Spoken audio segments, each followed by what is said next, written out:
Hi, I'm Len Epp from LeanPub, and in this LeanPub Front Matter podcast, I'll be interviewing Gojko Adzic. Based in London, Gojko is a partner at Nuri Consulting, a strategic software delivery consulting company that helps organizations big and small improve their product and project management practices in order to develop and deliver their products better and faster.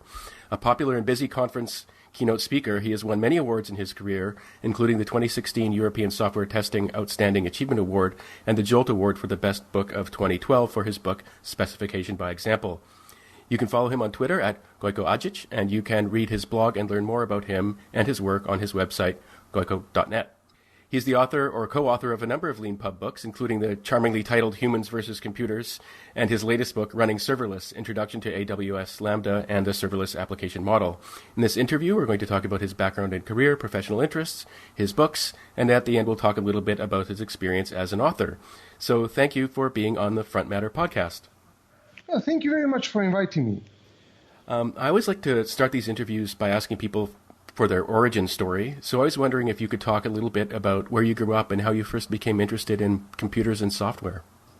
So I grew up in Serbia. I come from Serbia, and my father bought a Commodore 64 when I was a kid. I think my mother would have divorced him if he bought it for himself. So he officially bought it for me. But I was the only kid in the neighborhood that had a computer where I couldn't really play any games because he bought it for himself to kind of program. He was a geek. So he didn't buy a tape recorder, and I couldn't load up any games. And what I did is I had this thingy that is supposed to be mine. And I had a big manual in German. I didn't speak a word of German, but there were lots of peek pokes and things like that. I could type and make the computer go vroom, or, move some colors on the screen and things like that. So I started, software development by, typing over assembly lines that I had no understanding of from a book I couldn't really read on a Commodore 64 when I was 6 or 7 years old. Well, that's a great story. I always like to find out. It's so interesting how it's often a parent introducing a computer into the scene, and sometimes it's for the kid, and sometimes it's for the parent. I guess my dad was an electrical engineer. He did these. He was putting electricity into factories and, dealing with, I don't even know what the proper English phrase for that is, but like high voltage electricity transport. But he was a geek. He was interested in computers. And I guess I grew up pretty much never wanting to do anything else apart from programming. And so that actually leads me to my next question. So you studied a combination, I believe, of maths and computer science at university. And one question I like to ask guests on this podcast is if you were starting out now with the intention of pursuing a career like yours, would you do a full computer science degree at university and starting in 2019? I guess there is a aspect to having a proper computer science degree that gives, or at least gave me, a background on some things that are incredibly useful in terms of modeling things and understanding stuff. I took a mix, as you said, of maths and computer science. So we did at our university lots of stuff from algebra and lots of stuff from the theory of computability, lambda calculus and graph theory and things like that. Almost none of it was ever commercially important for me, but I think it gave me a background in modeling and understanding how, to understand machines and how to deal with that. And I think for me personally, high school was a lot more valuable for programming than university, because I went to a specialist high school where we studied Pascal in the first year, C in the second year. I had assembly and C++ and Prolog in my third year, and in my fourth year I think had assembly again and more kind of advanced stuff. So I had the fantastic benefit of going to this high school where it was really, very, very tightly specialized for science and kind of technology science in particular. So I went to a section where we were doing programming quite a lot. So when I arrived at the university, first 2 years of my university pretty much I learned in high school. And so I think that school was a much, much bigger impact, I think, on what I did than the university. I mostly enrolled at the university because Serbia still had a mandatory conscription back then. And when I was growing up, going to military service wasn't really the safest option for this part of the world. So yeah, I went to the university, but I'm not entirely sure if I would do that again. That's quite a good question. I think there are benefits in terms of getting this kind of scientific background of the whole thing, and I think it makes it easier to deal with some more complex things. But have I ever used it professionally? Probably not. Yeah, that's actually a really interesting issue that you raise, which is reminds me one time I was in an airport and I heard these obviously strangers to each other just having a nice conversation, and this one girl was saying, or woman was saying, now I work in construction, but I got a degree in, I don't know, education or something like that, and she said, I've never used it, and it's I've never used my degree and what I learned, and I thought, I've heard this before from I remember hearing a professor talk about how he didn't think that people should have to learn other languages to get PhDs anymore. This was in English literature context, because he'd learned Latin, but he'd never used it. And I thought, it's kind of like, how do you know what you're going to need in advance? And how do you know what you've used or not, if you know what I mean? Because even things you'd sort of you kind of know not to use them, if you know what I mean, once you know them. Look, that's what I said. I studied lambda calculus from kind of the mathematical perspective. So when I was starting to get interested into functional programming, I knew, I already knew what it's all about and what the benefits are and things like that. And I enjoyed learning a lot of that other stuff from a theoretical perspective. Like nonlinear geometry, where parallel lines are not lines, they're circles and things. That was amazingly interesting, but it wasn't, entirely applicable to my career. I had one case maybe 17 or 18 years ago when I actually used stuff I learned from the university, and actually used my textbooks from the university to solve a problem. I was working on a energy trading system where we were trying to help these traders optimize reporting for transit. Electrical energy kind of flows wherever laws of physics tell it to flow. But for trading purposes, a trader in one country can sell electricity to a trader in another country. And if you sell some, from, I don't know, Canada to Mexico, it has to flow through the US. But in Europe, there's a lot more choice where it flows. So there's this abstraction where you can say, look, I'm selling electricity from Britain and I'm selling it to, I don't know, Holland, and it's going through this country as a transit. There's nothing to do with where the physics is going to tell it to go, but there's a, so what they can do is they can report any reasonable route as where it goes, and different countries charge different things for that. So selling and buying lots of this stuff, the traders were manually kind of reporting where the sales are going and paying different transit networks fees, and they wanted to have this software that does it for them. And I finally had the chance to do some of that. So there was a lot of this graph theory. We did a lot of it. We spent 2 months working on this optimization thing, and as a way of testing it, whether it makes sense, I remember spending about 1 hour just kind of plotting it visually so we can test it. Does it actually make sense? And then about 10 minutes before we were going to demo this, I realized, okay, this kind of visual plot kind of looks good. So why don't I put this on a map of Europe instead of just, a generic kind of, matrix? And I put this on a map of Europe, and I remember kind of showing it to them and explaining this algorithm and everything. And then when I clicked the button, this thing ran, and on the screen on the bottom was a spreadsheet that was, optimized, and on the top was this graph of Europe. And everybody jumped and said, "Oh, this is amazing!" And I thought they were talking about the algorithm. And I said, "No, the map."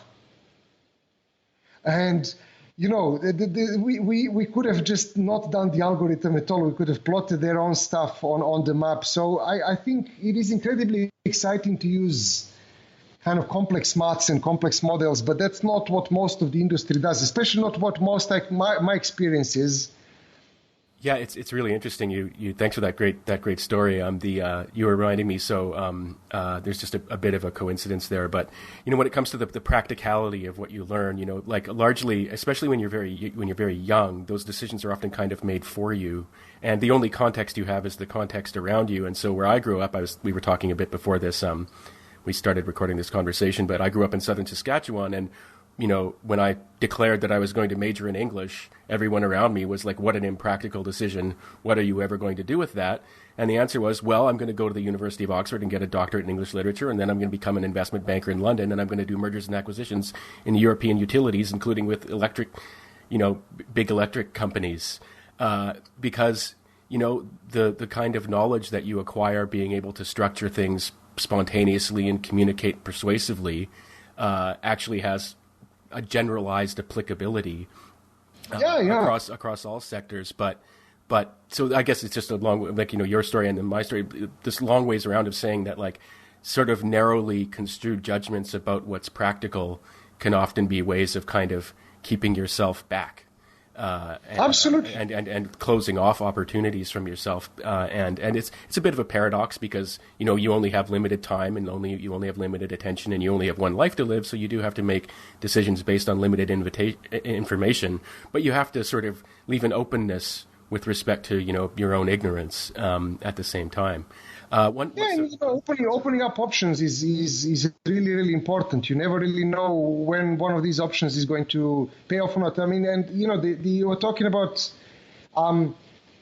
publishing and things and my route into publishing was quite a serendipitous one. Where, as I was at the university, as a way of getting some extra cash, I started writing articles for local computer magazines, and it was a nice and easy way to earn some extra money. And they were taking programming articles. I started with programming articles, and then I realized, there's only, because there were only 2 or 3 computer magazines in Serbia when I was a kid, and they have to be relatively generalistic. So there's only 1 or 2 pages they can publish in programming, but they can publish lots more stuff about other things as well. So then I started writing about other things as well, and that led me to actually then the company that was publishing the magazine was also publishing book translations in books, and they needed technical editors that would kind of fix up other people's translations, because you get somebody to translate, they know the language, but they don't know the Linux system internals, so they don't know if they translated it well or not. And I had lots and lots of kind of interests, so I started getting books to edit on anything from the old front page Microsoft, HTML editor, to Linux system administration, to hacking, to programming, all sorts of different languages. And that got me to read a ton of books that were, just coming out. And that's how I read Extreme Programming Explained, probably the first person in Serbia to ever read that. And I really got interested in unit testing. Then kind of all of it kind of somehow leaves breadcrumbs and leaves some, knowledge in the back of your head that comes back to stuff. And, in retrospect, it all has a thread. But, would I know that that's the kind of thread I would build? Probably not. And, yeah. Yeah, you've got a really interesting story, and I wanted to actually touch on something. You mentioned where you grew up wasn't necessarily the safest place, and you also mentioned the map of Europe. And so one of the pleasures of this podcast is that we get to interview authors from all around the world, and ask them about things they may have firsthand knowledge or experience of that the rest of us only know from books and the news. And so I couldn't help but notice when I was researching for this interview and, checking out your profile on LinkedIn that you were studying at the University of Belgrade during the 1999 NATO bombings. And so I wanted to ask you about that. I mean, I know like this could be, hours and hours and hours. We don't need to do that. But I mean, were you in Belgrade? Well, you're in Belgrade right now. And, were you there during the bombings? Yeah. And what was, if you're willing to talk about it, what was your experience of that like? I mean, did people? I don't know, it was. When I look at it now, when I try to remember it now, it's like I was watching a movie. It wasn't happening to me. I guess partially I couldn't believe what was happening, and partially I guess probably didn't really care what's going to happen because there wasn't much I could really do about that. So I remember kind of feeling that there's nothing I can really do about that. So if it's going to kind of end up badly, it's going to end up badly. It was more kind of, I guess I was worried more about practical stuff because I remembered we had quite a big inflation just around that time as well, and I wasn't able to earn any money because everything was closed for, in effect, 3-4 months. Nothing really worked, and yeah, it was kind of a weird period. I guess the whole country ground to halt for 4 months or so. But at the same time, we were relatively close to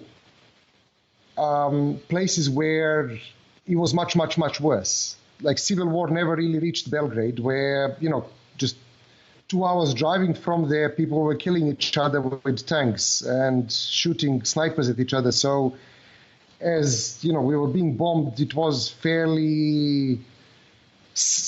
I'm not going to say safe, but it wasn't, as bad as 200 kilometers away. So I guess that there was a comparison there that it's, not horribly bad. It's bad, but you're kind of probably going to survive. And I'm just very curious. Did just to generalize, did the people blame Milosevic for what was going on, or the West? I mean, specifically with respect to the... Yeah, I don't know. There's a horribly divisive... That's a horribly divisive political question, I guess, and people were voting Milosevic in for, years and years and years. So there's part of a country that trusted him, part of the country didn't. I personally, blamed him for a lot of bad stuff. I guess... yeah, it was probably his fault mostly. I think there was a quite a popular theory back then, and I think still there is some truth to it as well. That Bill Clinton kind of did the whole thing to take some news away from Monica Lewinsky scandal and things like that, and that was the story that was at least sold here in the media about that. Oh, that's really interesting because the Clinton-related narrative that I am familiar with around that is that it was because of the U.S. failure to act on Rwanda. Yeah. Okay. Yeah. I don't know. History is really interesting. I was reading this book called The Balkans by a guy called Misha Glenny, who's a British journalist, and he wrote the Balkan history, but from a British perspective and from British historical sources, and. It covers like a maybe 200-year period from start the Ottoman Empire starting to fall apart until late 90s. And a lot of the stuff that he writes about, we didn't learn in the books, so we learned in the books completely differently. So I guess there is a, very big territorial question where you learn history from and whether it's, a failure of Rwanda or... failure to stop local civil wars, or whether it's somebody's sex life, there always is a not necessarily a causal relationship. I guess even when we look at software organizations today, and people claim, oh, do this, it's going to be really great, and things like that. Even on a system of a couple of hundred people, cause and relationship is very, very difficult to establish. Establishing cause and relationship in history is almost impossible. Yeah. Yeah, we'll be talking a bit about your work as a consultant pretty briefly. I just wanted it's funny, the coincidence. I just recently when you talk about the perspective in history and particularly with respect to the Balkans, I just finished watching a Great Courses Plus course on the barbarians of the steppes, which is from the British perspective and like even from the sort of European perspective, the Huns came out of nowhere, but of course they didn't come out of nowhere. And this great lecture series sort of sometimes visualizes basically Europe and Asia from the north looking to the south, because this is the way that the Huns looked at it. And when you start sort of seeing things from this completely different civilizational perspective, a lot of things that are inexplicable start to make a little bit more sense. But as you say, telling causal stories about these grand historical things is really There's a lovely book here. There's a lovely book that verges on comedy called The Hinge Factor. I don't know if you came across that. No. It's I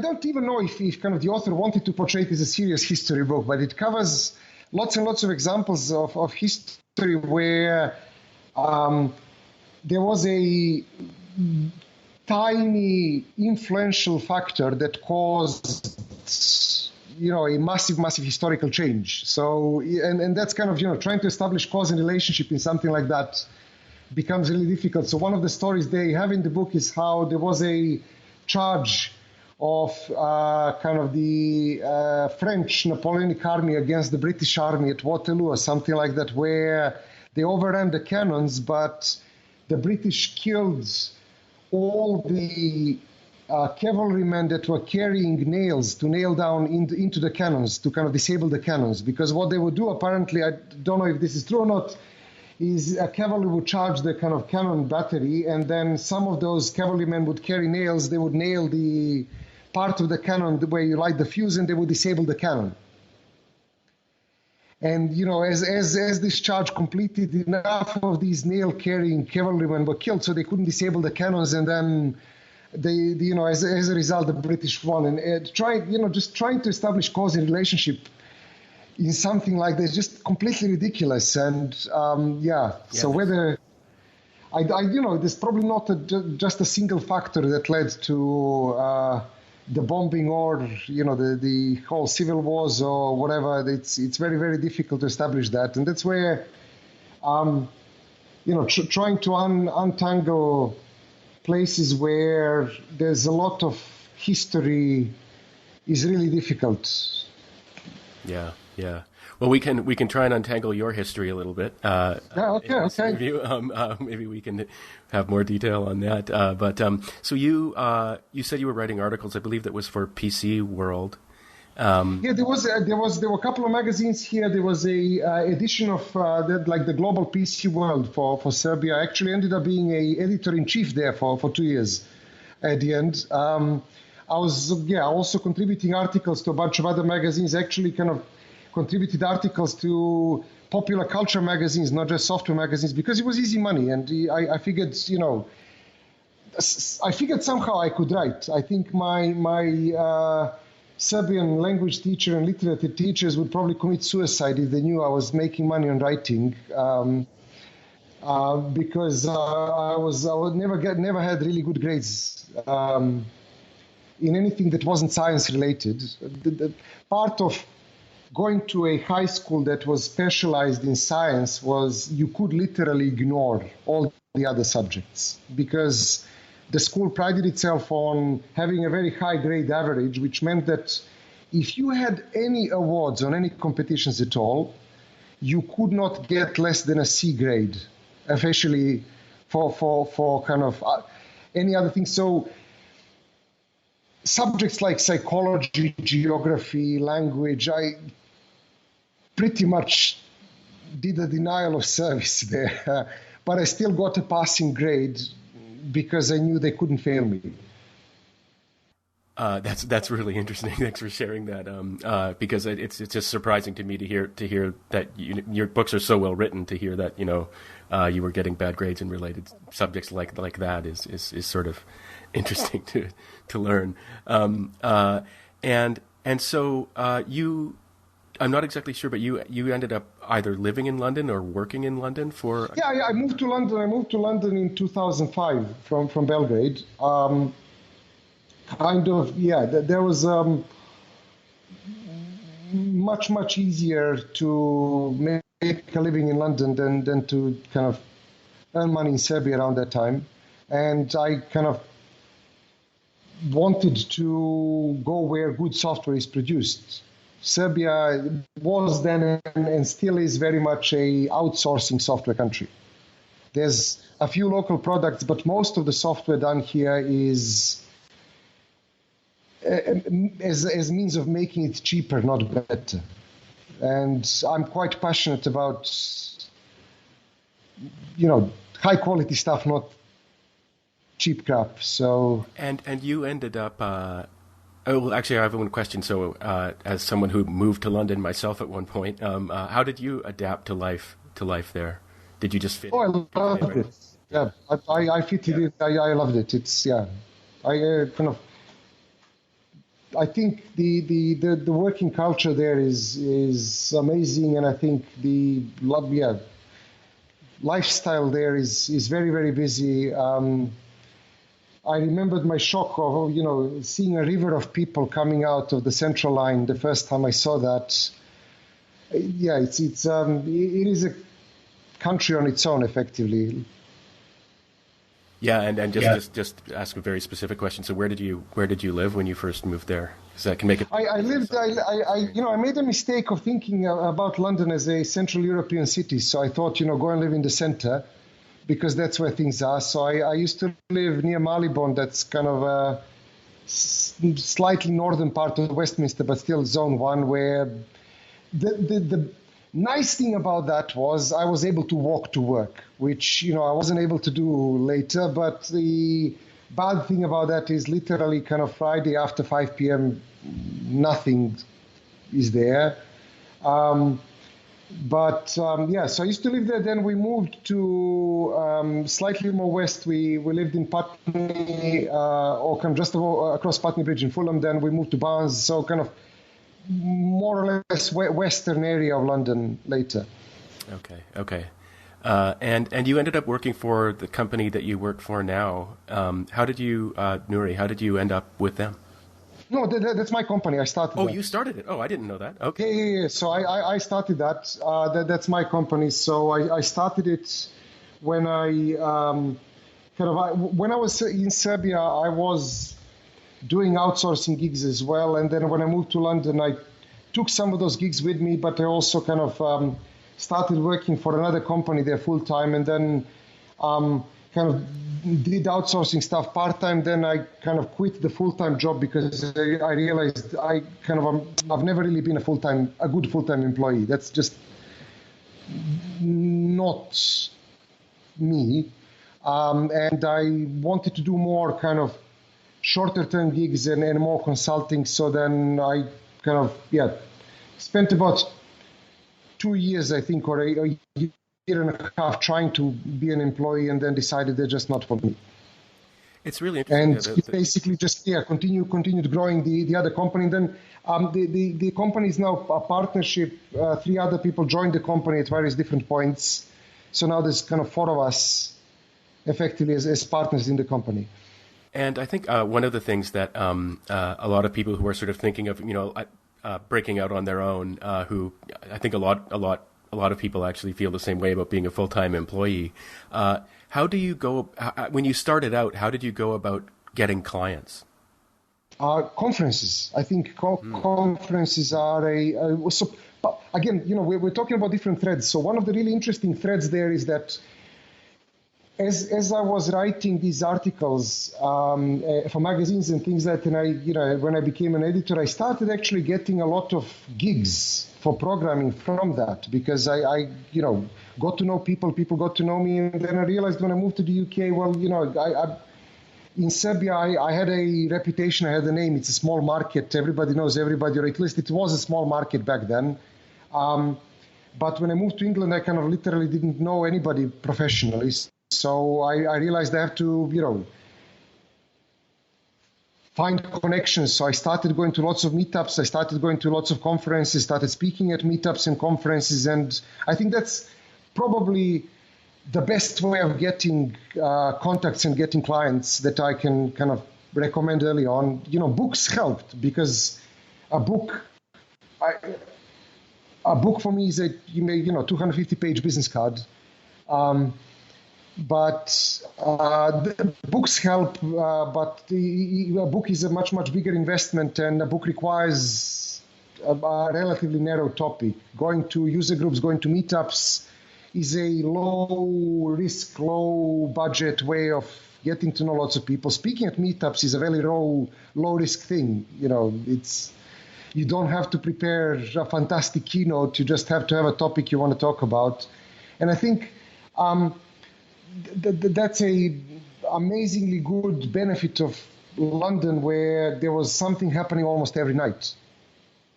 And there was around that time in London, there was an amazing group of people evolving Agile and evolving what later became kind of, the London School of TDD, like Steve Freeman and Ed Price, evolving a lot of these kind of behavior-driven ideas like Dan North and Chris Matz and Alice Keogh and kind of lots of people working around kind of testing around that time, and like Anthony Marcano. So for me, effectively fresh off the boat, it was amazing to be able to mingle with those people and to be able to learn from them and, synthesize my own ideas from their ideas. And that's kind of an amazing benefit of being in a big hub is being able to experience that and participate in that experience. And I think I really caught a very interesting period of software development history or software development industry around that time, because the whole Agile thing was exploding on the scene, and it helped me kind of a lot as well. That's really interesting, actually. Thank you for sharing that. One of my questions was going to be, how did you get into the whole Agile and sort of, you said TDD, so test-driven development, for those who might not know. And it's so interesting to hear that it was from community. People so often think of, sort of programming and software as being this sort of an inherently isolated thing, where people are kind of forced together in offices and stuff like that. But what you're describing is that there was this kind of thriving community of people kind of, talking with each other. And this is absolutely, I'm not interested in it. That's really all those things you hear a lot of these ideas. You hear complementary ideas. You hear people's experiences and things that. So I kind of the whole Agile thing for me happened. I guess when I was still in Belgrade, when to the early 2000s, and I was working on outsourcing, I kind of got to the point where I was on the entry point of the money. What I mean by that is the way outsourcing was done back then is through about, 5 to 10 intermediaries, where there's somebody in the West that wants some software done. They know somebody who knows somebody who knows somebody who knows somebody who knows a couple of programmers somewhere. It wasn't, we were not doing the industrial outsourcing that you get from hiring 300 people somewhere. Most teams here were 2, 5, 10 people teams. So the gigs were smaller, but I found out that at the point where we were getting paid something like $5 an hour, if I remember correctly, the first guy was paying the second guy almost 150 in that chain. Right. So so just to be clear, so you're talking about how there's basically companies, say, located in London, are outsourcing programming to places like Belgrade. And and there's like 5 or 10 intermediaries between, and the first link of that chain is paying something like $100 an hour or $150 an hour, and we are getting 5. Mm-hmm. And it was just completely ridiculous. I realized, I have to skip at least a couple of these levels to make some decent money.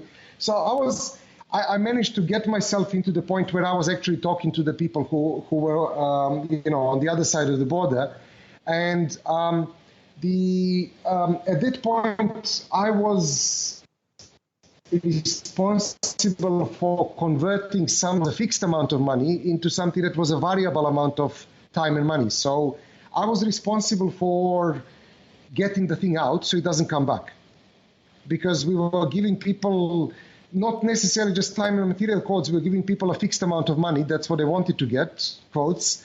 But then I had to get it out, and if it's broken, I have to fix it, and I have to pay people to fix it. So the whole idea of, high quality software that has to meet customers' demands and not just what they wanted, but what they actually need is, really, really important. So automated testing and a way of kind of, not just automated, but learning how to test manually and automating the stuff that can be automated was really, really important because we couldn't afford to, waste our time doing that. And that's how I got interested in the whole kind of unit testing thing from test automation. I kind of read Kent Beck's book very early on and Ron Jeffries' book on unit testing very early on and Gerard Mesaros's book. So kind of technically, I knew how to do that kind of stuff even before I came to London. But what I learned from the community was the whole human aspect of that and how to drive it through teams and how that's,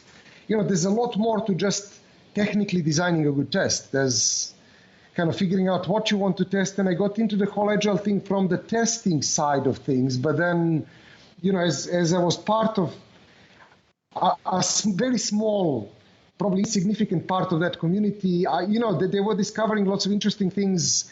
Around 2005, 2006, people were still figuring out how do they integrate testers and developers together? How do they, and then product management came along and how to do, business analysis in Agile and things like that. People were still figuring out those things in mid 2000s. Yeah, it's really interesting. The way that like the issues that you deal with in your career and in your writing and in your books are sort of like there's this interesting sort of connection between the high and the low, I guess. So it's really hard to kind of focus in because there's but I'll give it a try by quoting you back at yourself. And maybe moving on to the next part of the interview where we talk about your books and your projects. So you've written, and it's a little bit of a long quote, but I'll quote it here because it sets this stage very nicely. You wrote, "Commercial organizations across the European Union lost 142 billion euros on failed IT projects in 2004 alone, mostly because of poor alignment with business objectives or business strategies becoming obsolete during delivery. This is roughly the cost of the International Space Station program, including all flights, or almost twice the cost of the entire Apollo program, which achieved 6 manned landings on the moon." End quote. And I loved it when I came across that because so much of the time people hear about things like testing or agile, and they think, this is the kind of boring stuff. And this has come up on this podcast before, but like I just find it endlessly fascinating the amount of waste that people are willing to tolerate when it comes to things having to do with software and computing that they would probably not tolerate in other areas. And I don't know how to kind of capture it, but there's something about kind of executive, and this is changing, of course, but there's something about a certain type of executive culture that kind of just can't handle the software side of things. And there's also a problem going the other way, where there's, people on the software side of things sometimes, don't naturally have an understanding of the business side of things. And so it's so interesting reading your books and you're listening to your talks because you seem to be sort of not in the middle of it, but understanding how these things are actually kind of all connected. One important thing is sort of, one of the really important things is managing communication by trying to talk the same language. And this is where things like domain-driven design and stuff like that come into it, as I understand it. But have you seen, I guess in the course of your career, have you seen the attitudes around the relationship that, say, the C-suite has to software change? I guess, that's more related to a particular company than the whole industry. I think as a whole industry, we're all, we're still, there's still a lot more demand than there is supply in terms of software. I think when that's going to stop is a really interesting question, because if I didn't really follow the part of the industry before the 90s. I've read about it, but it's very difficult to talk about it because I've not participated in that. But my understanding is that somewhere, in the 80s and 70s, people were automating existing business processes. You would automate a well-known accountancy process by building an accounting package. That was to deal with, the speeding up the human side of things and the human cost. I actually found a quote by John von Neumann, who worked with some students and they tried to build a compiler very early on. So to avoid having to manually do the assembling part, the digits part of the machine code. And he was really angry because they were spending valuable time of a scientific instrument on clerical work. So, the humans were cheaper than computers back then.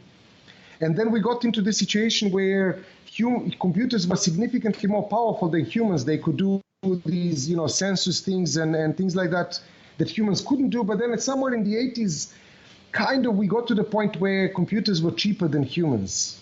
And you had this, almost anybody companies wanted to have, even word processing and things like that. And then those were still relatively well-known domains. We were automating things that were well-known.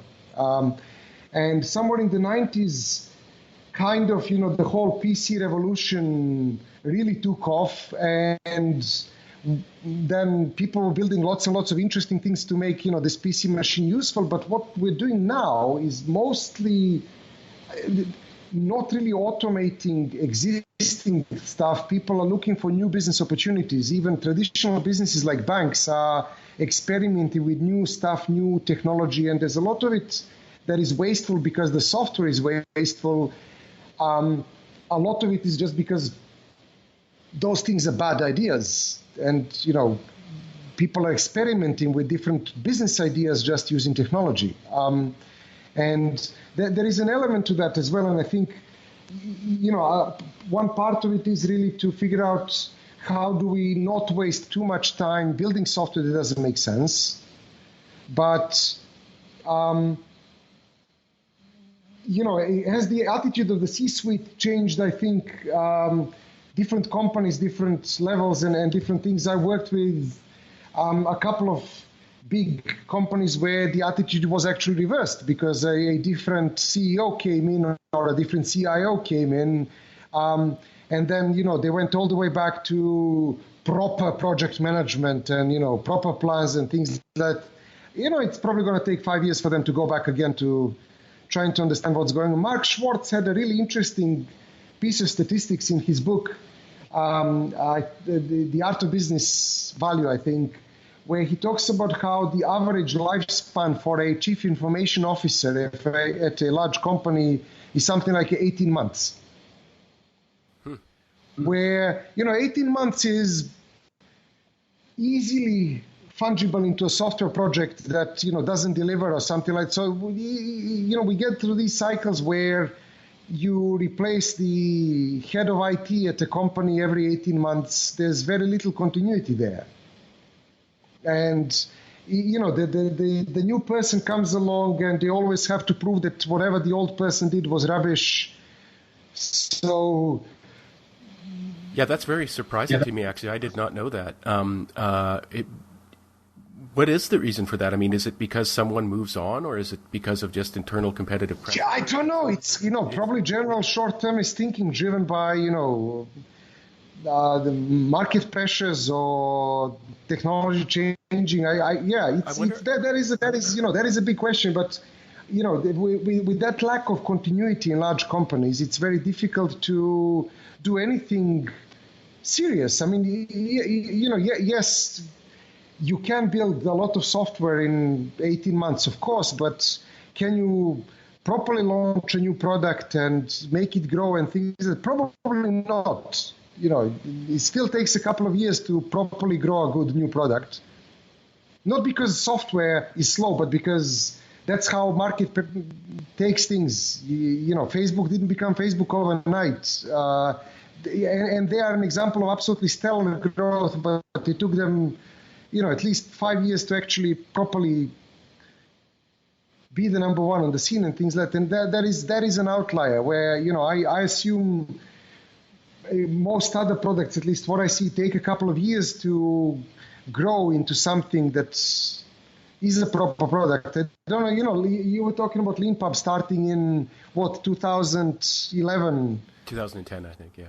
2010, and, I remember people not really treating LeanPub as a respectable way, not respectable, but as a proper way of, getting books. It was like, oh, these are all half-written things. You don't really know what you're buying. So it took a couple of years for LeanPub to generate the reputation that it is a place where you actually go and buy books. And, I sell a decent amount of books on LeanPub, so people trust you. I trust you. I like buying LeanPub books, but, just getting the technology out there is not enough. It takes a bit of time to establish trust in the market, to establish a name. And, restarting strategic stuff every 18 months really is difficult to, follow any kind of continuity there. Yeah, it's really that seems to be the statistical norm for the big companies out there. And I mean, there's so much we could talk about on this, particularly just very briefly with respect to LeanPub. Yeah, I mean, one of the things that LeanPub had to do was convince people that it's a respectable thing to publish a book before it's finished. And we're not talking about serially published novels like, nonfiction software programming books. Why should you? It's not only the sort of like, is it not respectable to publish that way? Is it sort of, risky to buy books that way and things like that? And yeah, it's taken some time, but now, I mean, no one even asks us about it anymore, really. People just get it. And it took time and persistence to establish that. But now it's kind of like, at least in the sort of like tech programming space, it's just an understood thing. But even with other kinds of books as well. But these things take time. And I'm curious, so do you think that maybe one of the reasons that CIO lifespans are so short is perhaps because it's easy to blame the person who's sitting on top of software when things don't work? Absolutely. I mean, and that probably is a scapegoat or a lightning rod position where when something doesn't work, it's much easier for the CEO to fire the CIO than accept the blame that, the whole strategy was wrong. So absolutely. And plus, the whole technology landscape is changing so frequently still that it's very difficult to place good bets. There are, of course, reasonably good large companies that benefit quite a lot from technology, but they're probably an exception rather than the rule. Yeah, it's just so interesting how I quoted that number from your book about the 142. And and that's the number from the British Computing Society research. It was published in Impact Mapping. I can publish the reference to that. But yeah, I'm kind of fascinated by how much money people are willing to throw away on software. But I said I don't know if that's just throwing money away on software or throwing money away on bad business ideas. There's both sides of it, but there's definitely inefficiently building software is a great way to throw money away. That's what I guess the whole lean startup counter culture revolution tried to fight against, and taking these massive bets. And in a sense, the whole agile movement and extreme programming is also a fight against that, fight against these big bets that for years and years we don't know if they pay off or not, and at some point they get shut down. I mean, there's a lovely episode that happened at the BBC a few years ago. I now quote that quite often in my impact mapping talks, where there was their personalization project. My BBC shut down after they spent £75 million. And because it was a publicly funded project, the UK National Audit Office got involved, and the conclusion was amazing. The conclusion was that they could spend £75 million without delivering any value, and that being shut down because the whole thing was agile. And kind of extreme programming was a fight against these big bets, and now we're ending in these massive projects where people are calling them agile and throwing away, 75 million pounds is more than $100 million. Yeah, it's really interesting. Because one of the curious things about, if you have a business idea and it involves, I don't know, like making a new car, and you fail, there's sort of physical things to show for it at least, and there's assets to sell off and things like that. But a big famous example from sort of relatively recent times was of a big software fail was the Affordable Health Care Act in the States, or Obamacare. I probably got the name wrong, but they had a famous fail with their website. In Canada, we had our federal government, I believe, spent something like $300 million. It's either $300 million or $1 billion trying to create a gun registry that failed, and they just had to completely start over. And more recently, there was the Canadian federal government had some. It sort of hired, I think, a very famous company to build a payroll system for it that just completely failed, and it was like $1 billion. And at the end of these software projects, there's nothing to show for it because all you built was kind of code. And so there's something particularly, I don't know, kind of uncanny about a software fail, where it's like there's nothing physical even to sell off. When you're done. But anyway, so going from very high to sort of the detail. So how are we going to solve these problems? And there's agile practices and things like that. And you brought up impact mapping. And I was wondering if you could talk a little bit about that. So you've got a book on impact mapping on LeanPub, and an idea you developed from something else called, I think it was effect mapping. So I came across that idea. First of all, it's a visualization technique that helps to show the big picture. It helps to show how the activities that people are doing on a day-to-day basis, delivering tasks, features, what they plan to do, relates to an organizational objective or relates to the company goals. And I came across that. It was invented by a Swedish interaction design agency called In Use to help their work with, I think, the Swedish government, actually, on large government IT projects, because they realized how much waste there is, and how by helping people communicate better and visualizing what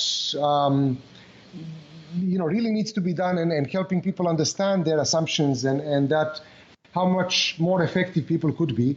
And it really kind of came to me at a very interesting point in my career, I guess. I maybe wasn't ready for that message before, but it came slightly after I needed it, and I got a big slap in the face because I didn't know that. I was a CTO of a startup where we technically did stuff amazingly. We had continuous delivery before continuous delivery was a buzzword, or even the book came out. We had 100% test automation. We had probably the programmers I worked with then, were one of the best people that technically I ever worked with, one of the best people personally I ever worked with. So amazing team.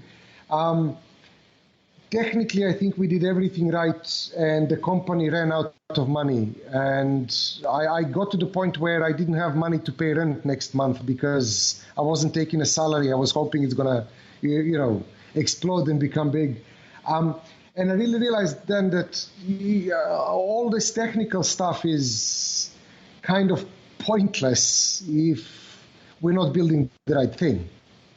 And that inspired me to do a couple of conference talks on, why can't we build the right thing? And one of the, after a conference talk, one of the guys in the audience came and said, look, you really need to read this book. And he actually gave me a copy of the book. And that's how I learned about this technique called effect kortning. I hope I pronounced it correctly. I don't know how to pronounce Swedish stuff, but the book is called Effect Mapping in English. And although they were talking about this from kind of big government project perspective, I realized how wonderful it can fit into iterative projects and iterative delivery. And that's how I started writing about that.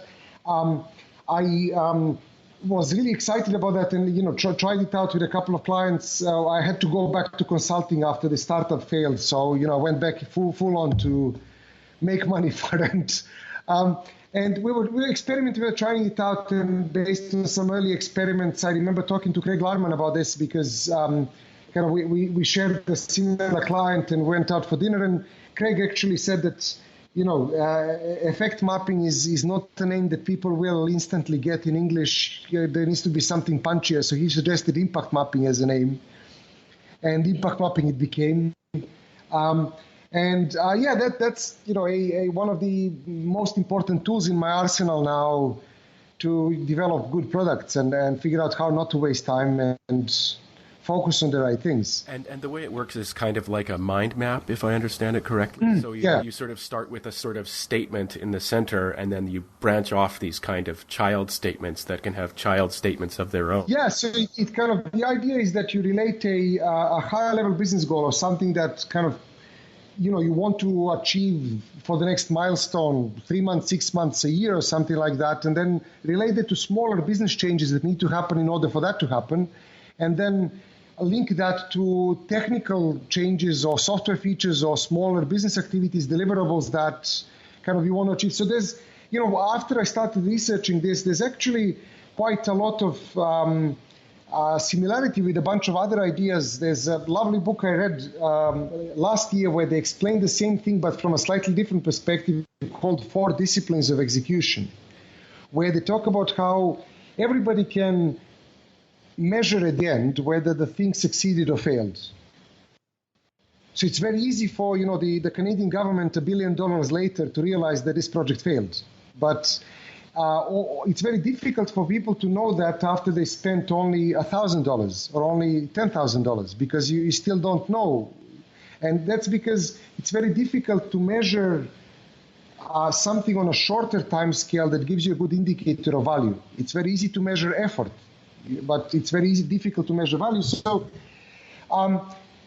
that's what impact mapping helps with. Impact mapping gives people a way to measure things on a shorter time scale through behavior changes. And that's, again, what in 4 Disciplines of Execution, they conclude as 2 potential things that you can measure on shorter time scale. One is behavior changes.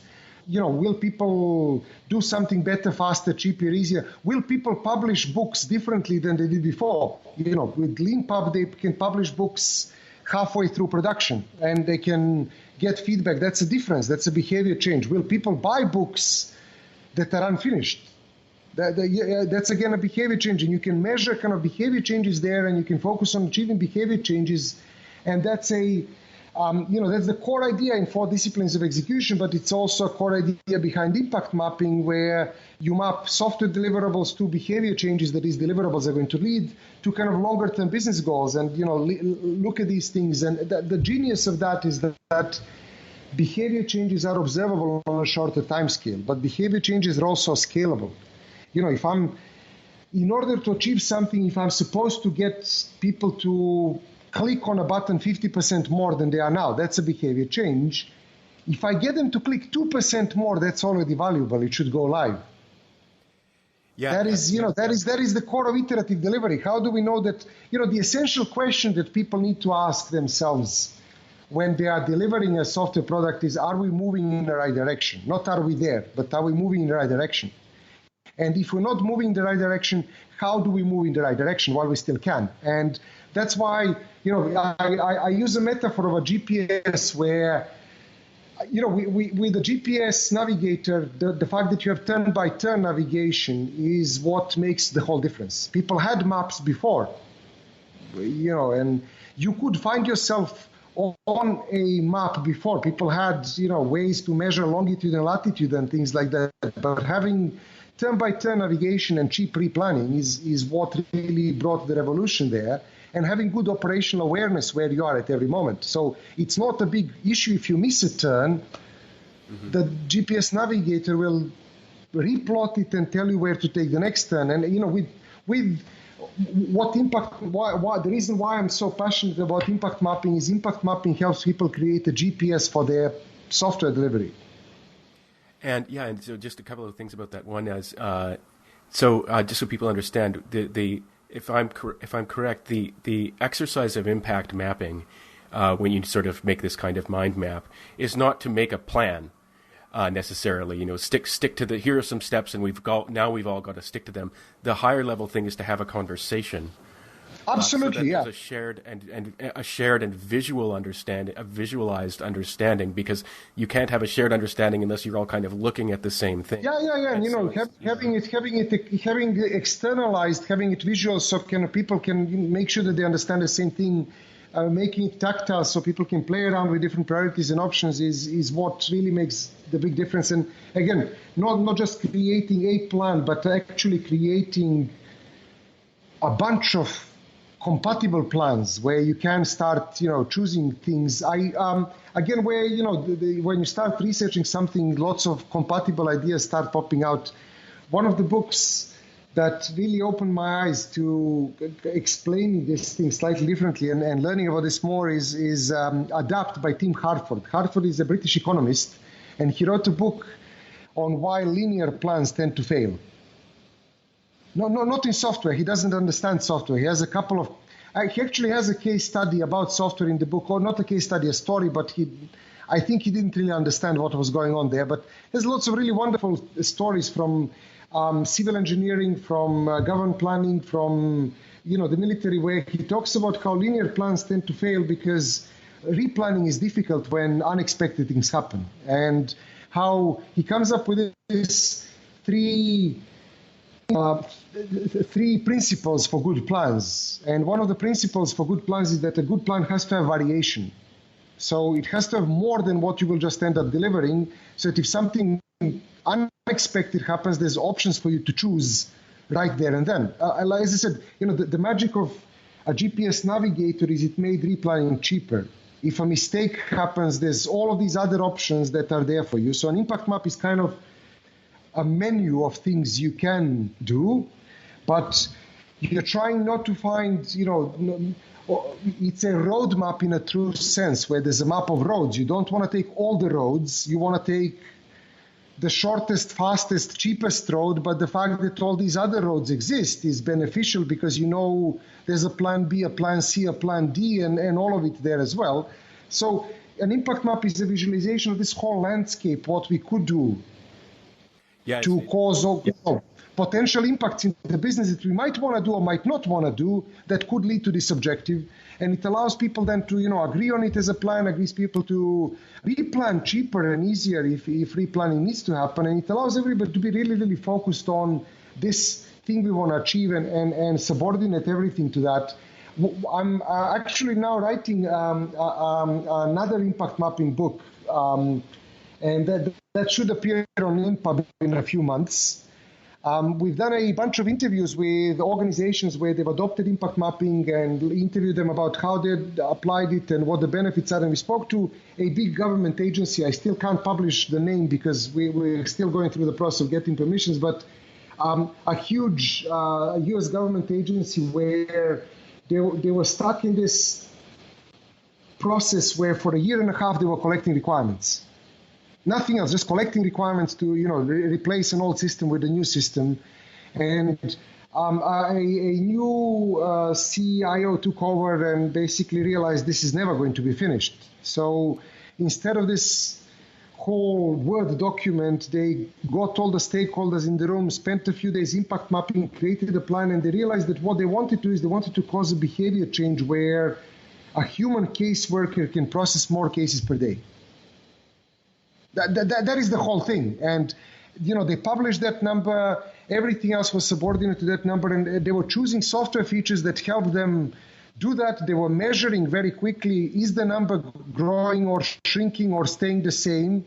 And that allowed them to understand whether, the features they were introducing, the way they were building the software is allowing them to help people move that number in the right direction. The clarity of that was insane because they achieved what they called full operational readiness, which is a wonderful government kind of phrase for, project done 2 years before anybody expected.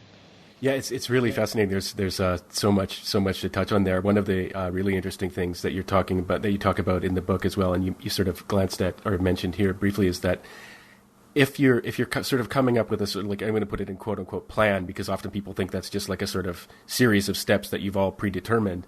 But if you're having a discussion about what you're up to, and you've finished that discussion without talking about what do we do if we have setbacks, what kind of setbacks might we encounter, then you're not done that conversation yet. You can't just have a sort of like optimal, nothing's going to change, all the conditions are going to stay the same. And one thing I've been noticing in talking to people who work on similar issues like you for this podcast is that there's this curious convergence between kind of special operations, military kind of strategy and software strategy, where if people, what you want to do is give, especially in an agile work environment, as long as people have a shared understanding of the goal and the purpose and the culture, then you can give them autonomy on the kind of ground level. But that way you can kind of like, you can take into account variation, because people will, as you say, there'll be a plan B, there'll be a plan C. But once you've gone through the exercise of having a plan B or a plan C, people know how, they have a shared understanding of how to adapt to changing situations. So when things inevitably change, then they know how to come up with a plan D or E on the spot. And you mentioned behavior, and so this is actually quite a complex concept, and I was wondering if we could kind of narrow it down through a story I know you like to tell about the 40 or 41 shades of blue. Yeah. That's. I was wondering if you could sort of briefly share that story with people who are absolutely yes. And by the way, assuming that this people will listen to this on a device of some sort that's connected to the internet, there's a lot about this story from lots of different sides. And one of the most wonderful things about this story is that you can actually read both sides of the story online.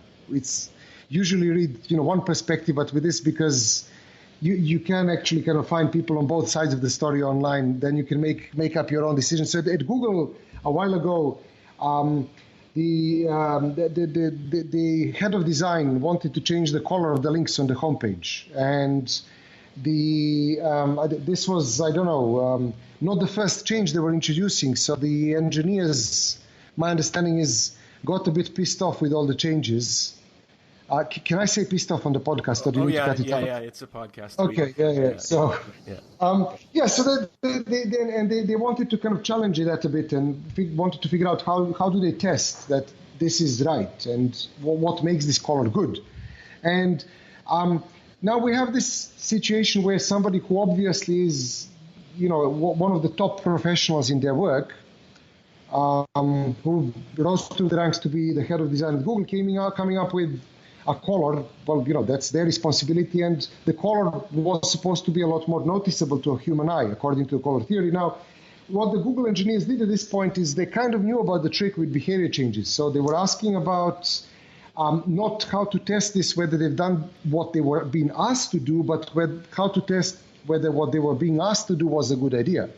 And you can't really test whether a color is more noticeable or not. You can. I mean, you can put it in front of people. You can ask them, do you notice this more or not? But that's not a behavior change. And what they talk about in 4 disciplines of execution is if you can find a behavior change, that becomes observable. It becomes something you can measure.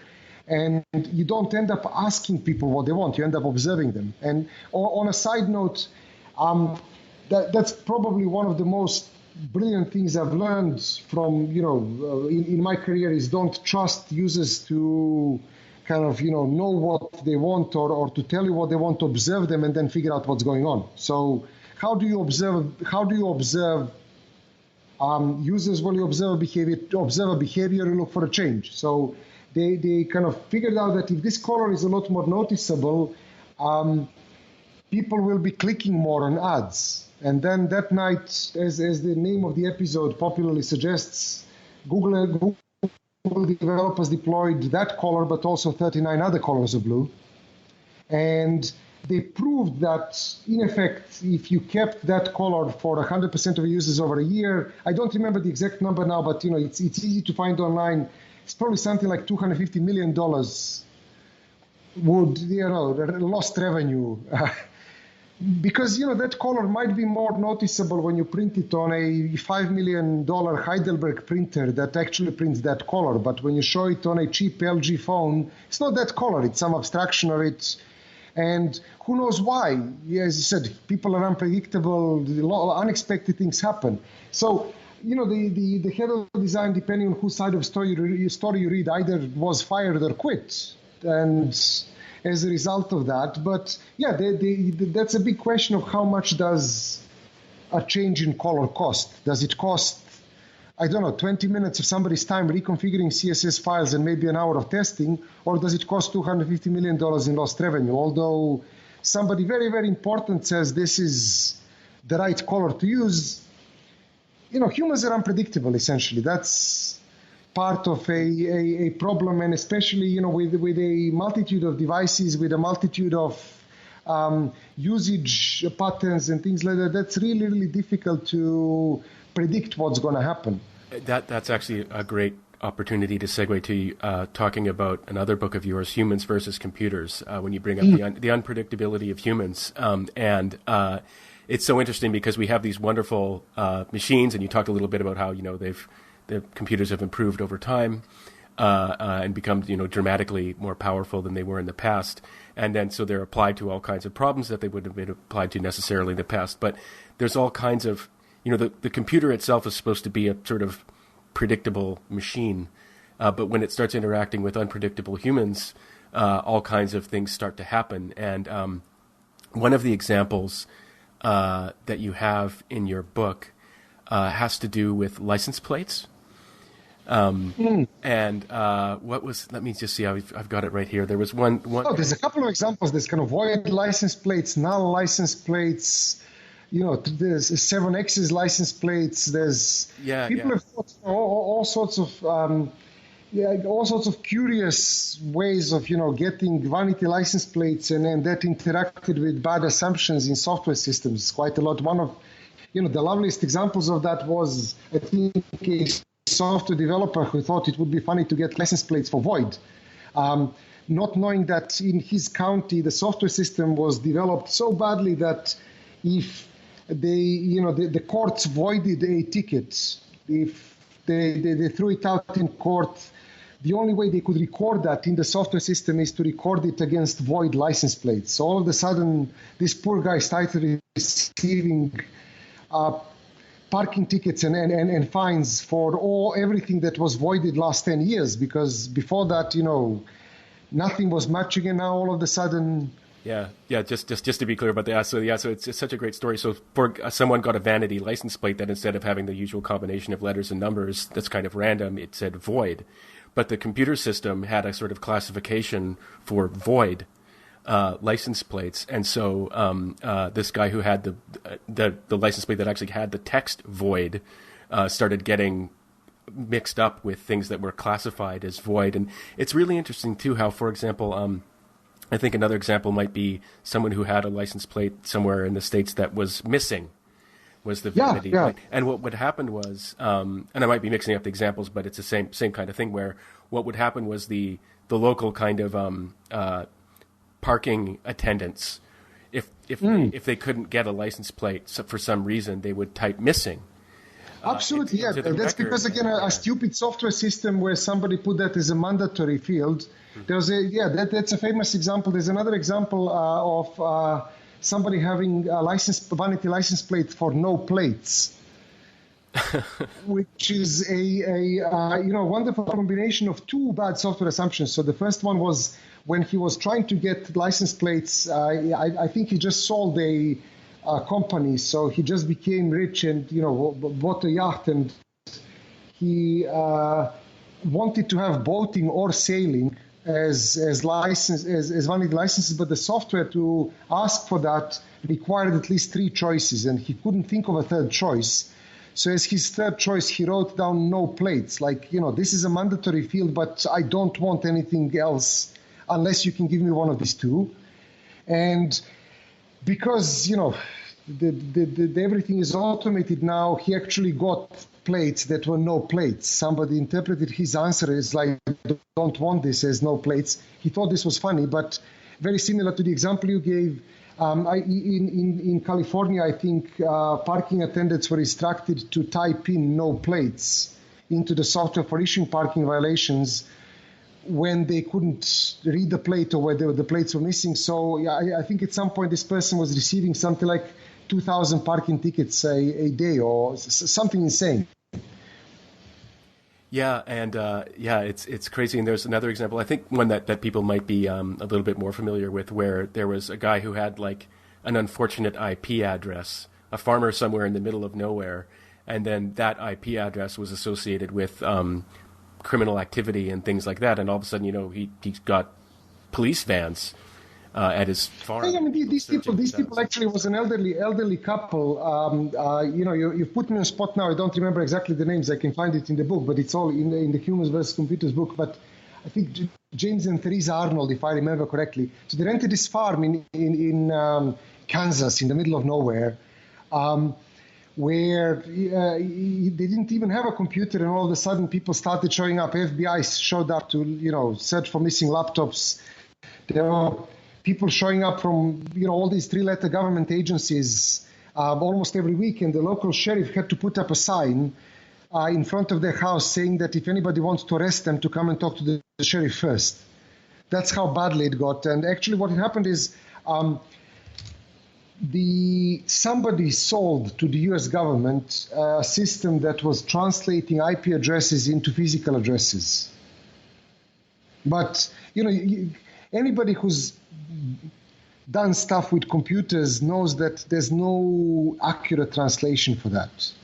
There's approximations, and what this software did was actually it would try to find data from various Wi-Fi networks and like assigned numbers and things like that, and then it couldn't find the exact address. What it would do is it would place it in a geographical middle of the area where it knew kind of it belonged. So if it knew that the address is in New York, but not exactly where in New York, it would place it into geographic middle of New York, where James and Theresa Arnold had a lucky or unlucky kind of coincidence that they rented a farm that was the closest kind of building to the geographic middle of the US. So if this thing knew that an IP address is in the US, but not exactly where in the US, it effectively was, mapping it to their home, and they had 600 million IP addresses assigned to them. Oh my. Without even having a computer. So you can imagine almost any criminal activity that happened, online, they were flagged for that one way or another. Yeah, it's interesting. You've got a line in your book where, there are also, I recommend this book highly to anyone. It's just so entertaining and so interesting to read all these stories. But you have a line in the introduction where you say, digitizing a piece of work doesn't mean there will be no mistakes, but instead guarantees that when mistakes happen, they'll run at a massive scale. And this is an interesting feature of contemporary life where, these mistakes, because of automation and things like that, can suddenly be very dramatic and widespread, and it's just this sort of... It's a machine gun. It is a machine gun. And you push a button and all sorts of kind of bad things happen unless you know what you're doing. Yeah, which reminds me, actually, I just saw an article the other day. I mean, this is, not new, but, literally automated machine guns are something that we're going to have in our world going forward. And it's very important to keep in mind that, when we have these discussions about software testing and, agile project management and things like that, like we're actually talking these are not trivial matters. This is, literal life and death. You have an example in your book of people who've been convicted of violent crimes getting out early and then committing crimes that they otherwise wouldn't have been able to because of mistakes made by software and different. They might not even be. It's interesting because it's when systems operate. There's the opposite. There's the opposite example as well, where there's a system there was a system in the U.S. I don't remember which state. I think Michigan.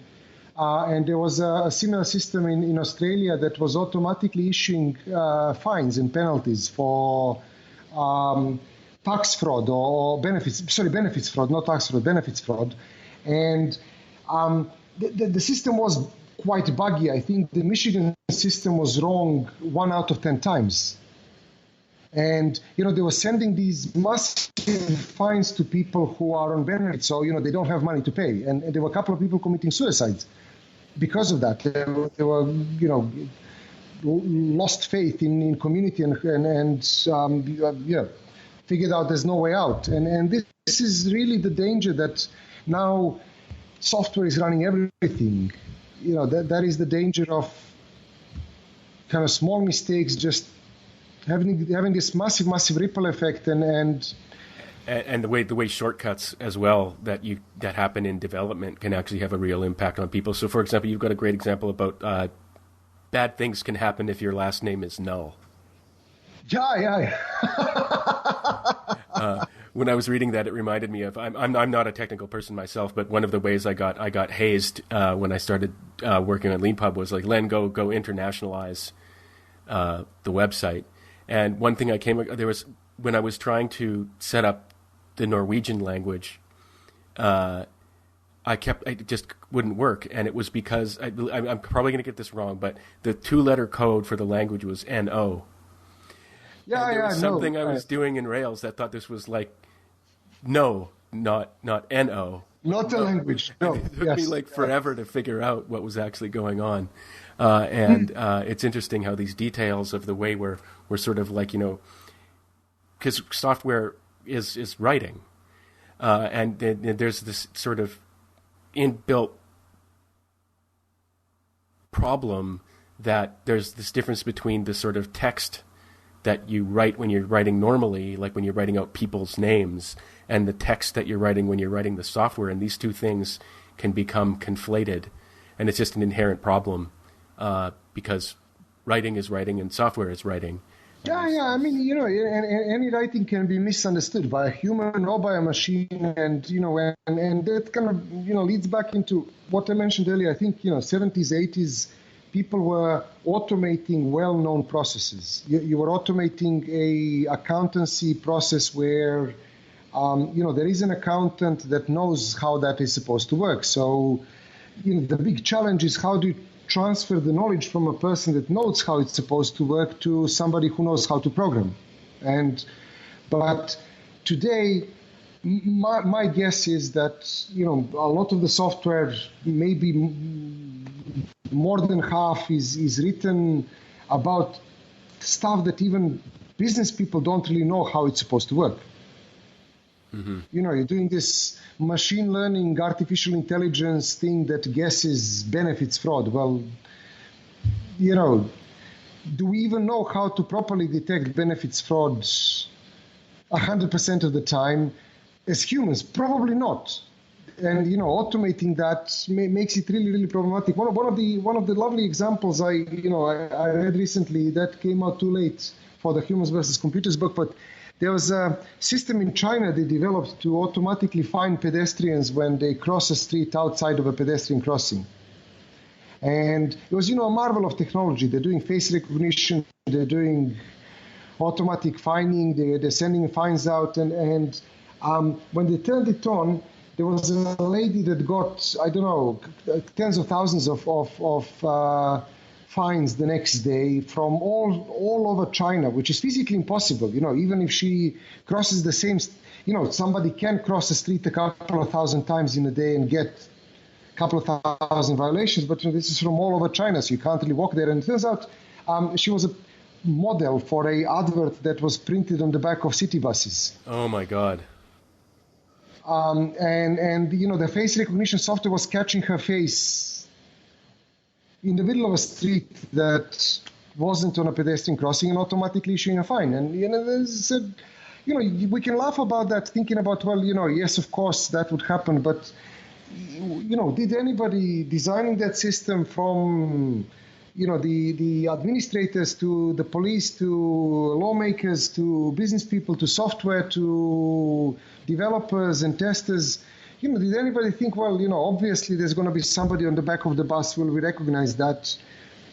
In retrospect, they should have. But the big question is, how do you know that up front? And that is one of these, unexpected things that happen. And of course, the data that's fed into systems that then machine learning systems, for example, can itself have biases. And so then, for example, I think a sort of well-known example nowadays is a machine learning system for selecting candidates for job openings.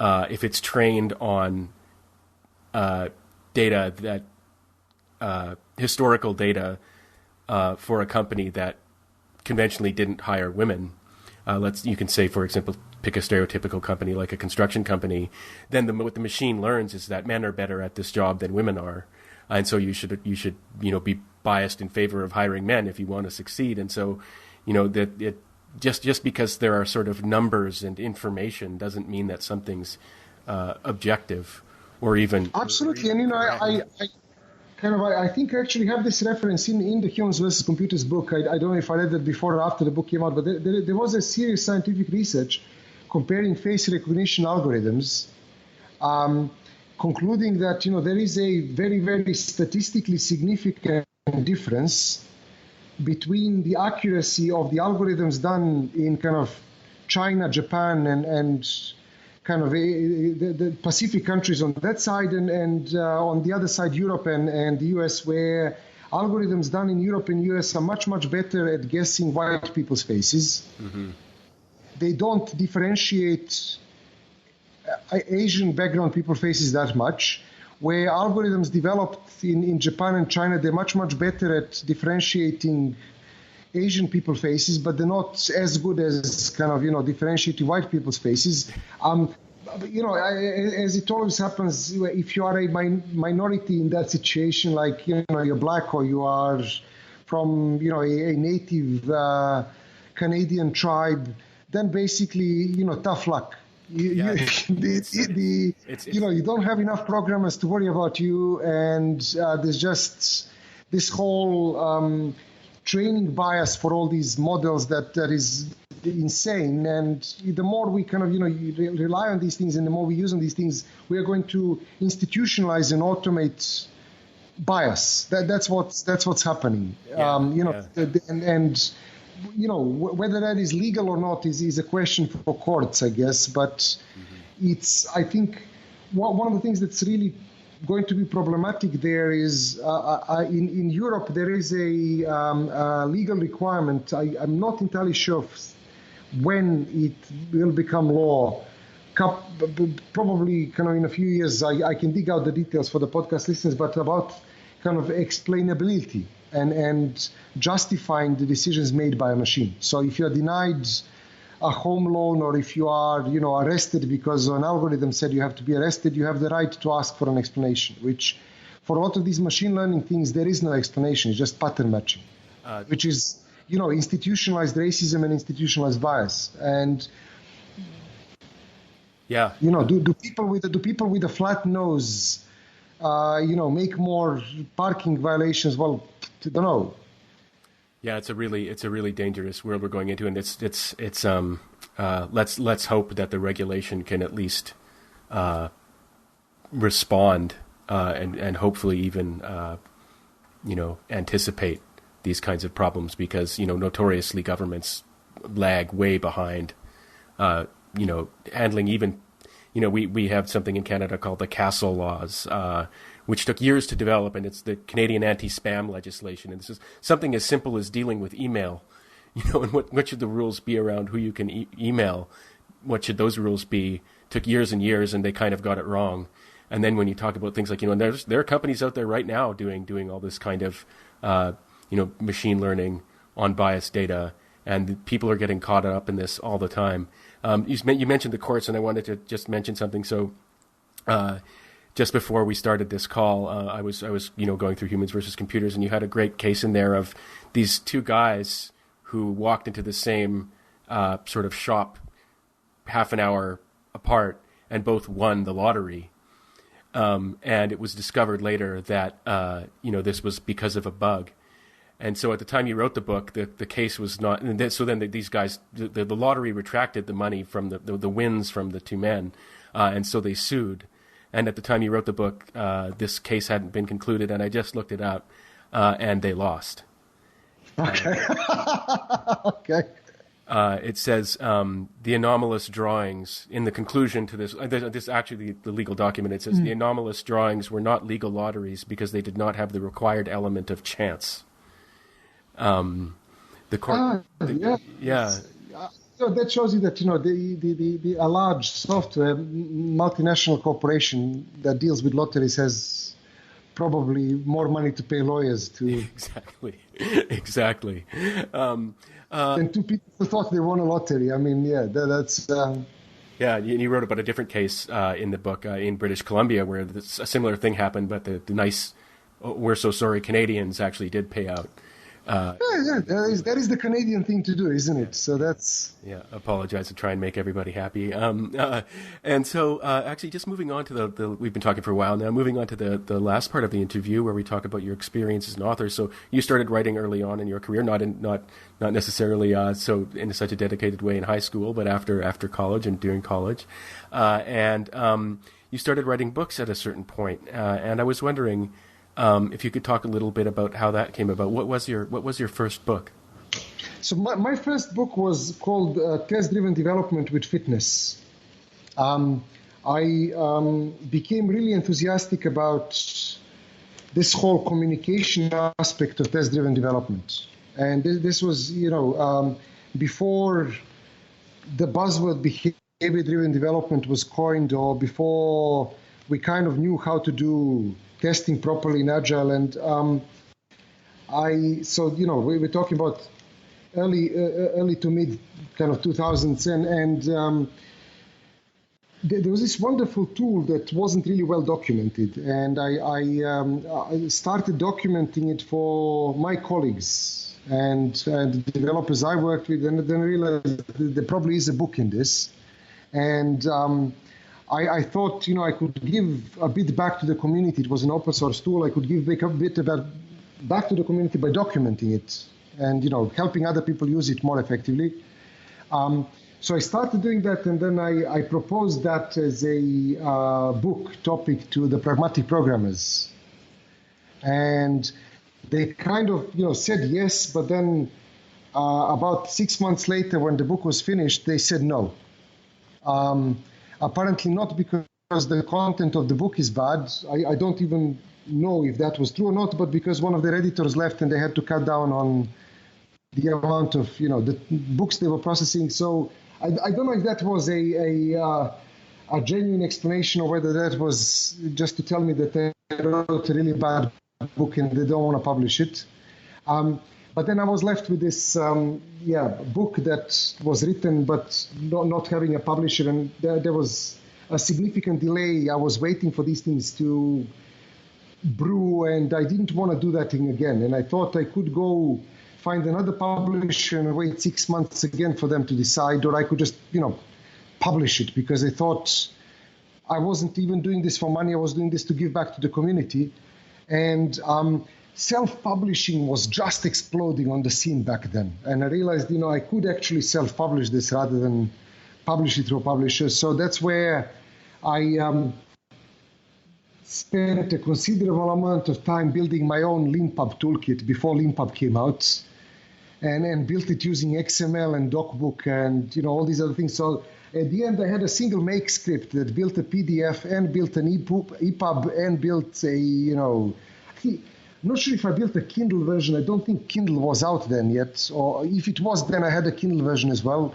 I was really impressed with my Makefile, but it was unmaintainable. So when LeanPub came out, I was really impressed. I thought somebody finally figured out how to do this properly.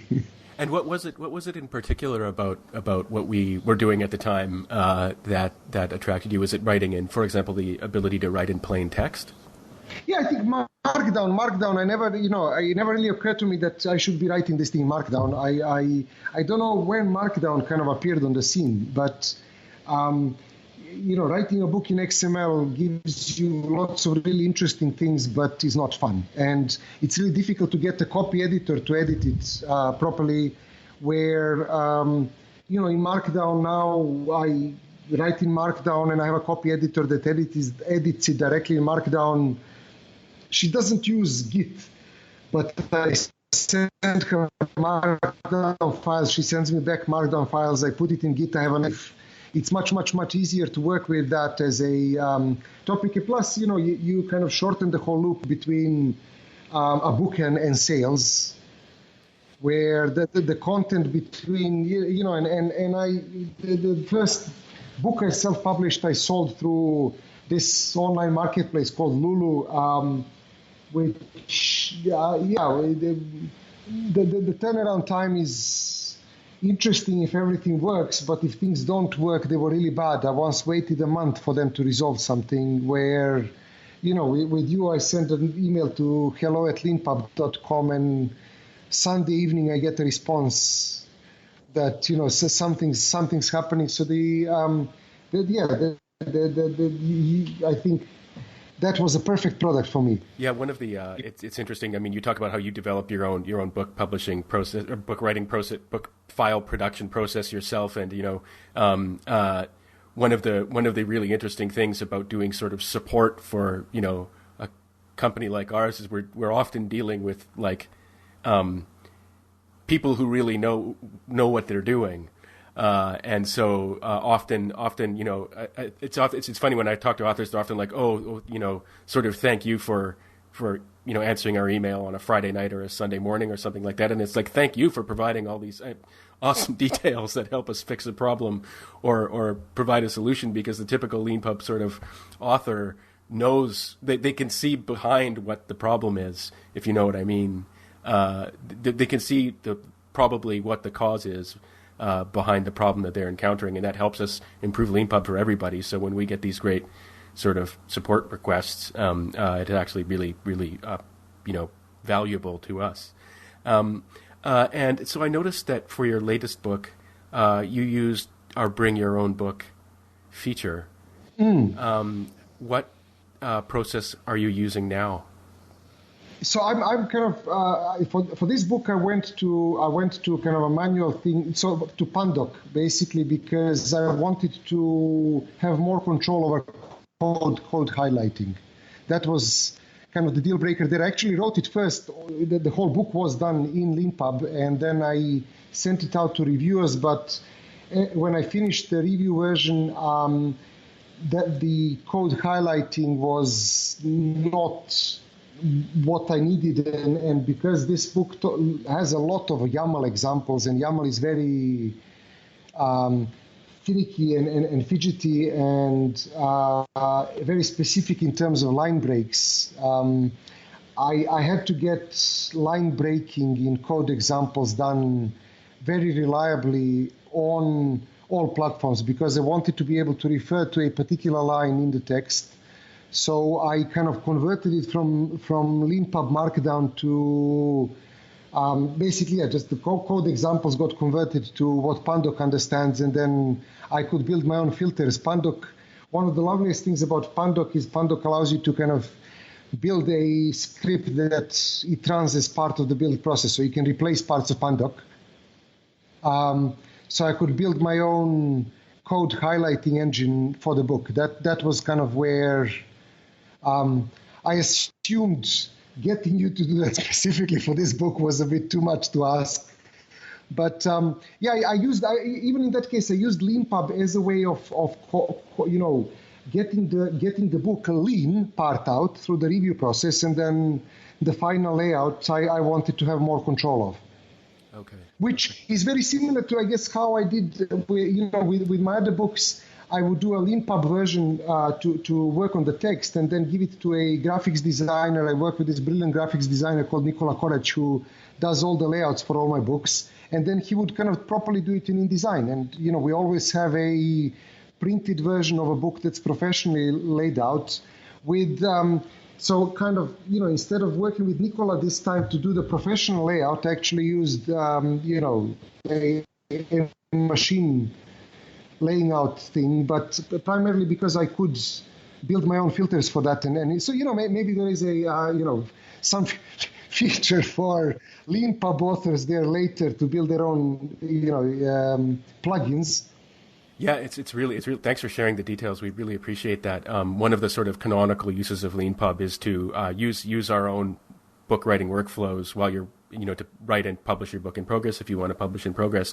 When you're done writing, then if formatting is very important to you, which it is for many books, and authors tend to be sort of particular people sometimes as well. And so a canonical use of Leanpub is actually when you're done writing your book is to transition to another book production workflow, like take your manuscript and use InDesign or something. And that's how kind of, all the 50 Quick Ideas series books were done. That's how impact mapping was done. That's how humans versus computers were done. But for this particular thing, because there's so many code examples, I wanted to import them from a source code file rather than the source code files, so I can make sure they're right. And that's why, in effect, I was using the Leanpub workflow for that. So as the book was being written, we used Leanpub, but then I kind of converted the source into the final version using something else. My last question about your books is one of the things that makes them so delightful is all the wonderful illustrations. So yes. Who does the illustrations? Is that you? As I said, there's a guy I work with called Nikola Koric. He's a Serbian guy, absolutely wonderful designer, and he does all the illustrations for all our books. I met him through a friend who runs a branding design agency.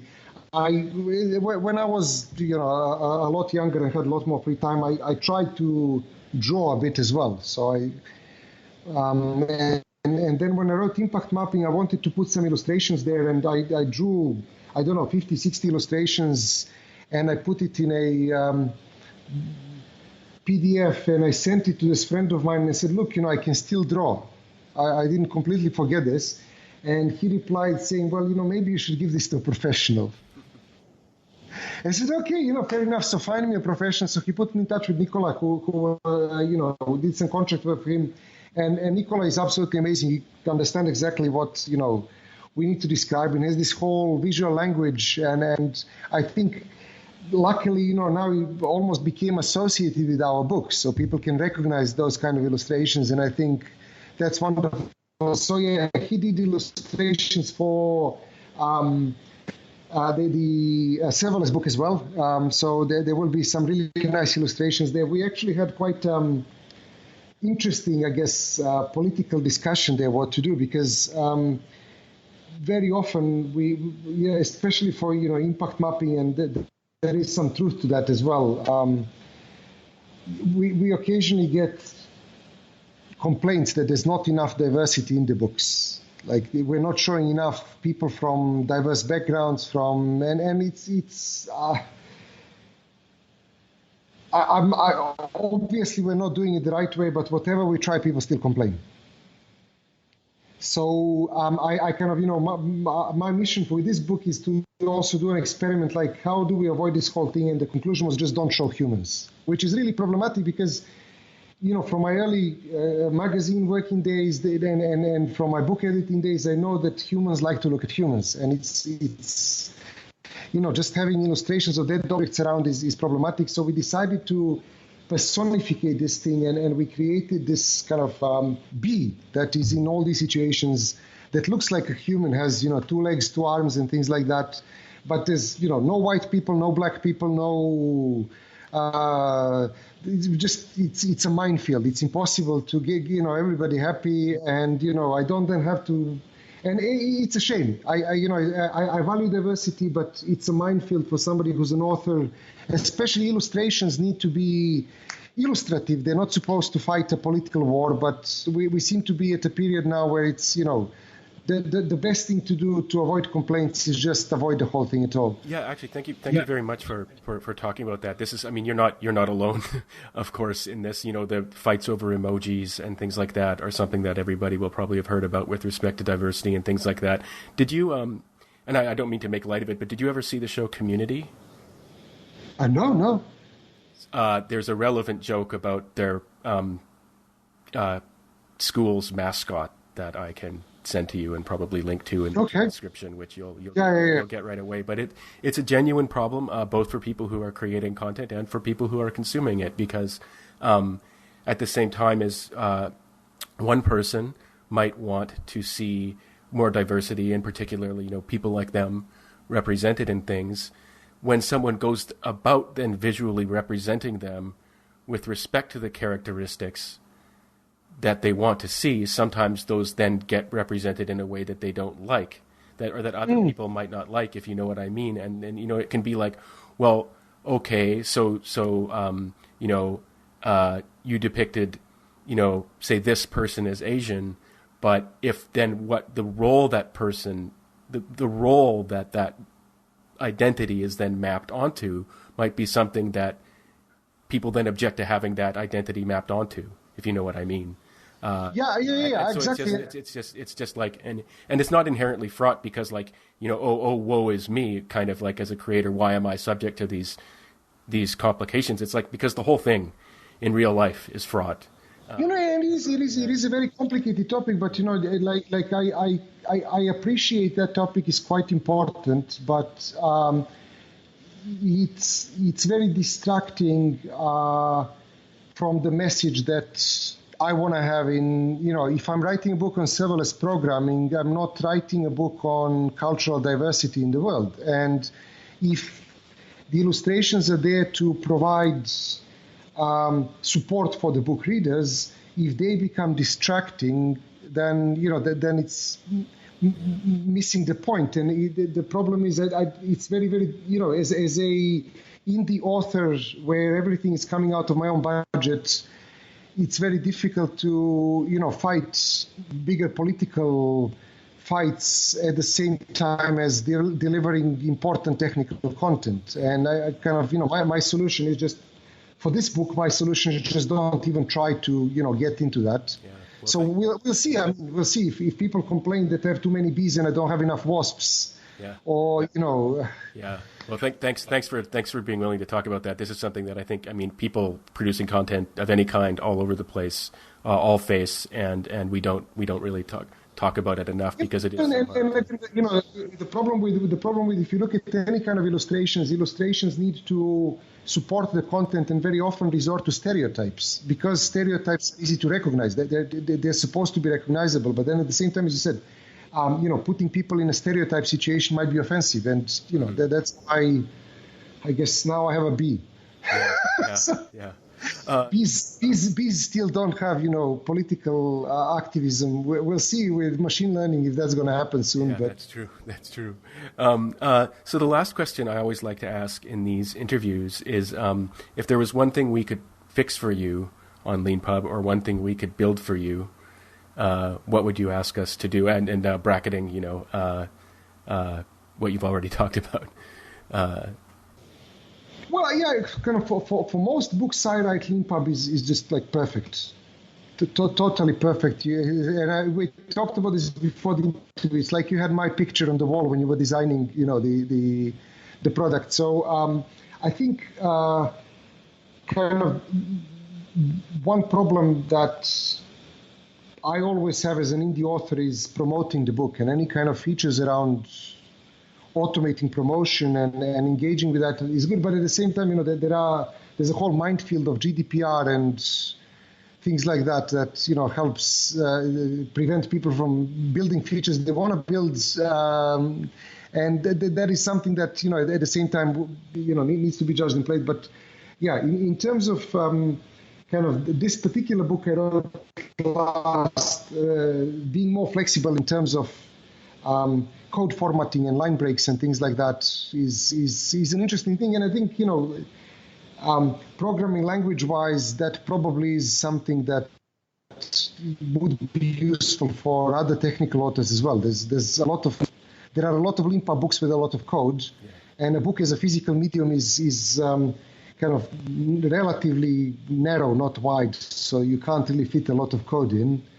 But at the same time, line positions sometimes are important, and that is for me, for this particular thing, because of a lot of YAML, line positions, line numbers were actually quite important. Okay. Well, thank you very much for sharing that. We really appreciate it, and please don't hesitate to email us and ask us for anything. I will. I do that all the time. Yeah. Because you never know, and we always we really like to hear about. I mean, even if we can't or shouldn't do what people want, we do like to know what it is that people want.